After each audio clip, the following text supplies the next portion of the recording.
अस्सलामु अलैकुम। आज हम जिस मौजू पर बात करेंगे वो है ख्वाब और बिलखुसूस मोहम्मद कासिम बिन अब्दुल करीम के रहमानी ख्वाब और उनकी हमारी ज़िंदगी में क्या अहमियत है।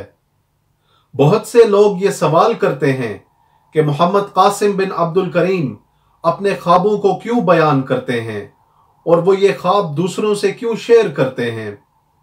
और इन ख्वाबों की तशहीर और इनको बयान करना इतना ज़रूरी और अहम क्यों है। इस मौजू पर मैंने तहकीक की है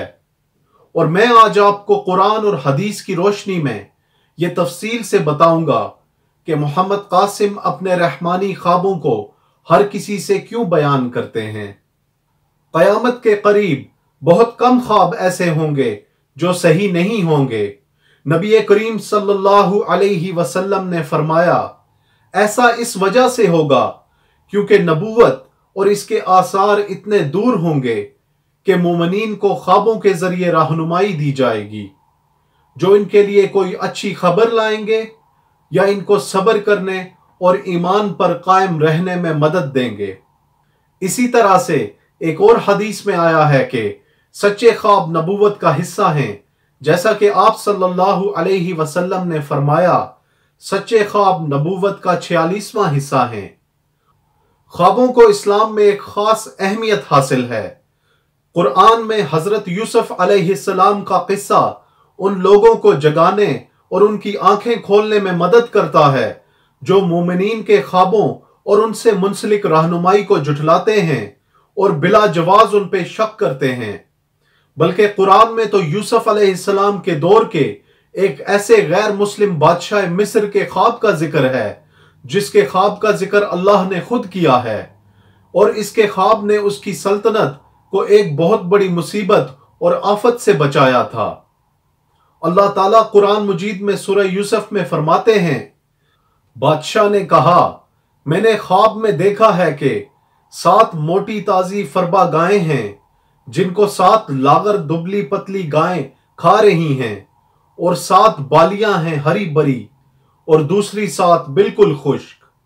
ए दरबार के लोगों, मेरे इस ख्वाब की ताबीर बताओ अगर तुम ख्वाब की ताबीर का इल्म रखते हो तो। यह सूरह यूसुफ की आयत नंबर 23 है। मिस्र के बादशाह ने एक बहुत ही डरावना ख्वाब देखा और उसने अपने सबसे तजर्बाकार मुशीरों से कहा कि मुझे मेरे ख्वाब की ताबीर बतलाओ। उन सब ने कोशिश की लेकिन वो नाकाम रहे और बादशाह को कोई तसल्ली बख्श जवाब ना दे सके। बादशाह के महल के एक खादिम को कैद खाने के दौर से यूसुफ अलैहिस्सलाम और उनकी ख्वाबों की ताबीर बताने की सलाहियत बाखूबी याद थी, और उसने मशवरा दिया कि इस ख्वाब की ताबीर भी यूसुफ अलैहिस्सलाम से दरियाफ्त की जाए, क्योंकि कैद खाने के दौर में वो खुद भी उनके ख्वाबों की ताबीर बताने की सलाहियत से मुस्तफीद हो चुका था। चुनाचा बादशाह के मुशीरों ने कैद खाने का दौरा किया और बादशाह का ख्वाब यूसुफ अलैहिस्सलाम को बयान किया। यूसुफ अलैहिस्सलाम ने उन्हें बताया कि मिस्र में आने वाले 7 साल जरखेज होंगे और फिर उसके बाद 7 साल बंजर या खुश्क होंगे। यूसुफ अलैहिस्सलाम ने इस बात पर जोर भी दिया कि इन आने वाले मुश्किल सालों में वसाइल की तकसीम और इस्तेमाल में नज़्मो ज़ब्त बरकरार रखा जाए। उन्होंने ये भी फरमाया कि इन 14 सालों के गुजरने के बाद मिस्र की जमीन फिर से जरखेज हो जाएगी और माल और अनाज की कसरत होगी। जब बादशाह को यूसुफ अलैहिस्सलाम की बयान करदा ये ताबीर सुनाई गई तो उसने इत्मीनान का इजहार किया और यूसुफ अलैहिस्सलाम की रिहाई का हुक्मनामा जारी कर दिया और उनको मिस्र के वजीर खजाना के ओहदे पर फाइज कर दिया, जिसके नतीजे में यूसुफ अलैहिस्सलाम ने काश्तकारी और अनाज जखीरा करने की जिम्मेदारी अपने ऊपर ले ली और वसाइल का इस्तेमाल और तकसीम बहुत ही मुअस्सर तरीके से की। उन्होंने 7 जरखेज सालों के दौरान वसाइल को जमा करके आने वाले 7 खुश्क सालों के लिए तैयारी कर ली। इस तरह से उन्होंने अपनी सल्तनत और उसकी रियाया को एक बहुत बड़ी मुसीबत और आजमाइश से बचा लिया, और इस तरह से ایک ख्वाब में दी गई रहनुमाई ने बहुत सी जिंदगियां बचा ली। और याद रहे कि ये ख्वाब एक गैर मुस्लिम बादशाह ने देखा था और इसके नतीजे में ये सारी मंसूबाबंदी की गई। यूसुफ अलैहिस्सलाम की मिसाल को सामने रखते हुए अगर हम बिल्कुल वैसे ही मोहम्मद कासिम बिन अब्दुल करीम के रहमानी ख्वाबों का बगौर जायजा लें तो हमें यह पता चलता है कि ये ख्वाब अल्लाह की तरफ से खास रहमत हैं और ये ख्वाब हमारी रहनुमाई करते हैं कि कैसे हम तरक्की कर सकते हैं, कैसे हम अपने आप को मुश्किल वक्त के लिए तैयार कर सकते हैं। इन ख्वाबों में बिशारतें हैं और ये ख्वाब हमें मसाइब और साजिशों से खबरदार रखते हैं। कासिम के ख्वाब इस बात की निशानदेही करते हैं कि मुस्तकबिल करीब में हालात बहुत खराब होने वाले हैं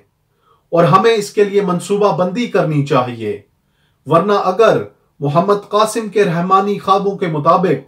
मशरिक़ वस्ता में जंग अजीम सोइम शुरू हो जाती है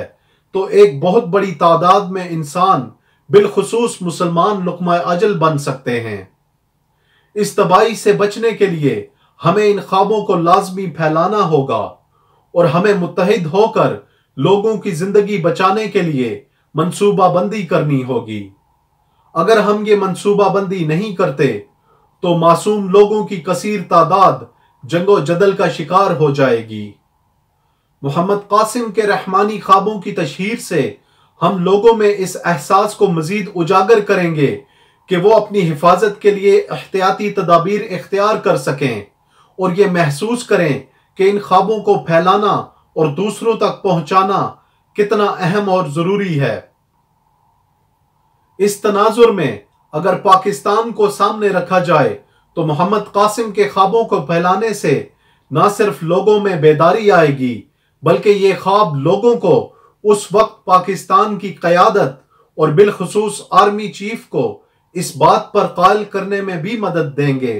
कि जब हालात कंट्रोल से बाहर हो जाएंगे और पाकिस्तान में हर तरफ अफरा तफरी और गैर यकीनी की सूरत हाल होगी, फिर जब आर्मी चीफ कासिम के ख्वाबों को गौर से सुनेंगे और उन पर यकीन करेंगे तो नबी करीम सल्लल्लाहु अलैहि वसल्लम उनको ख्वाब के जरिए ये गवाही देंगे कि कासिम के ख्वाब सच्चे हैं और ये अल्लाह की तरफ से हैं। मोहम्मद कासिम एक आम आदमी और मोहम्मद सल्लल्लाहु अलैहि वसल्लम के एक उम्मती जो कि पिछले 28 सालों से अपने ख्वाबों के सच्चा होने का इंतजार कर रहे हैं, बिल्कुल वैसे ही जैसे यूसुफ अलैहिस्सलाम ने सालों तक सब्र व तहम्मुल से काम लिया और अपनी जिंदगी में तकलीफें बर्दाश्त की और मुश्किलात का सामना किया। ये अल्लाह की मर्जी है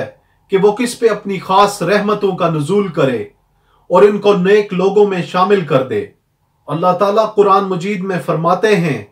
इसी तरह हमने यूसुफ को मुल्क पे हुक्मरानी और इख्तियार दे दिया कि वो जहां कहीं चाहें रहें सहें। हम जिसको चाहें अपनी रहमत पहुंचा देते हैं और हम नेकोकारों का सवाब जाया नहीं करते। ये मेरा मोहम्मद कासिम के ख्वाबों का कुरान और हदीस की रोशनी में एक मुख्तसर सा तज्जिया था। कुछ उलमा ने खामोशी का रास्ता इख्तियार किया और कासिम के ख्वाबों को रद्द नहीं किया। अलबत्ता वो उलमा जो कासिम के ख्वाबों को जुटलाते हैं, आया कि किसी खौफ की वजह से या कुरान और हदीस में ख्वाबों से मुतालिक इल्म से नाआशनाई और नासमझी की वजह से। आज हमने आपको कुरान से साबित किया है कि किस तरह एक गैर मुस्लिम बादशाह मिस्र के ख्वाब ने इसकी सल्तनत को एक आफत और आजमाइश से बचा लिया और इस बादशाह के ख्वाब का जिक्र खुद अल्लाह सुब्हानहू व तआला ने कुरान मजीद में किया है। कुरान में दी गई इस मिसाल को सामने रखते हुए किसी भी आलिम के पास मोहम्मद कासिम के ख्वाबों को जुठलाने का जवाज नहीं बनता। इसलिए हमारी उलमा से ये अपील और गुजारिश है कि आप आगे आएं और जल्दबाजी में कोई भी राय कायम करने से पहले मोहम्मद कासिम के ख्वाबों पर एहतियात और तहम्मुल से गौर फरमाएं, क्योंकि इन ख्वाबों में अल्लाह ताला और मोहम्मद सल्लल्लाहु अलैहि वसल्लम की तरफ से पाकिस्तान और इस्लाम की सरबुलंदी से मुताल्लिक اہم پیغامات موجود ہیں۔ کسی بھی عام و خاص کے پاس ان خوابوں کو جھٹلانے کا کوئی جواز نہیں، کیونکہ ان کو رد کرنے کا مطلب ہے کہ آپ قرآن اور حدیث میں بیان کردہ خوابوں سے منسلک رہنمائی کے امکان کو رد کریں گے، کیونکہ قرآن اور حدیث کے مطابق ایسے خواب آنا بالکل عین ممکن ہے۔ ایسا نہ ہو کہ آپ شریعت سے منافی رائے قائم کر لیں جس کی پکڑ بھی ہوگی۔ ہم اپنی گفتگو کا اختتام نبی کریم صلی اللہ علیہ وسلم کی اس حدیث مبارکہ سے کریں گے جو آپ صلی اللہ علیہ وسلم نے اپنی حیات مبارکہ کے آخری لمحات میں ارشاد فرمائی تھی، اور اس حدیث میں ایک مومن کے خوابوں کی اہمیت کا ذکر ہے۔ عبداللہ بن عباس رضی اللہ تعالیٰ عنہ فرماتے ہیں کہ رسول اللہ صلی اللہ علیہ وسلم نے اپنی اس بیماری میں جس میں آپ کی وفات ہوئی پردہ ہٹایا، آپ کا سر مبارک کپڑے سے بندھا ہوا تھا۔ آپ صلی اللہ علیہ وسلم نے 3 بار فرمایا، اے اللہ میں نے پہنچا دیا، اے اللہ میں نے پہنچا دیا، اے اللہ میں نے پہنچا دیا۔ پھر فرمایا، نبوت کی خوشخبریوں میں سے سوائے سچے خواب کے جسے بندہ خود دیکھتا ہے یا اس کے لیے کوئی اور دیکھتا ہے، کوئی اور چیز باقی نہیں رہ گئی۔ سنو، مجھے رکوع اور سجدے میں قرآن پڑھنے سے منع کیا گیا ہے، تو جب تم رکوع کرو تو اپنے رب کی عظمت بیان کرو، اور جب سجدہ کرو تو دعا میں کوشش کرو، کیونکہ یہ حالت اس لائق ہے کہ تمہاری دعا قبول فرمائی جائے۔ ہماری تمام مسلمانوں سے گزارش ہے کہ وہ محمد قاسم بن عبد الکریم کے خوابوں پر غور کریں اور ان سے استفادہ حاصل کریں اور ان خوابوں کی تشہیر میں اپنا کردار ادا کریں۔ جزاکم اللہ خیر، والسلام علیکم۔